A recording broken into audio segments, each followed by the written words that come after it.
সেলেসাউদের camp কোথায় বসতে যাচ্ছে? ব্রাজিলের প্রতিপক্ষ হবে কোন দুই দল?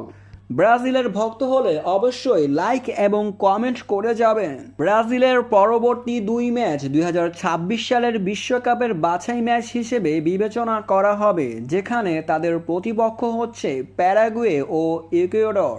একটি ম্যাচ হবে সেপ্টেম্বরের 7 তারিখে, অপরটি হবে সেপ্টেম্বরের 11 তারিখে। সেপ্টেম্বরের দ্বিতীয় উইকে এই ম্যাচগুলো অনুষ্ঠিত হবে।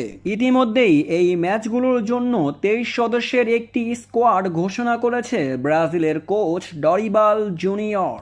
ব্রাজিলের খেলোয়াড়রা তাদের ক্লাবের খেলা শেষ করে অবশ্যই ক্যাম্পে যোগ দিবেন। বিভিন্ন গণমাধ্যম থেকে জানা গেছে, ব্রাজিলের খেলোয়াড়রা ক্লাবের খেলা শেষ করে ব্রাজিলে যোগ দিবেন সেপ্টেম্বরে 1 ও 2 তারিখের মধ্যে। সেপ্টেম্বরের প্রথম সপ্তাহে ক্যাম্পে যোগ দিতে ইতিমধ্যেই ডাক দিয়েছেন কোচ।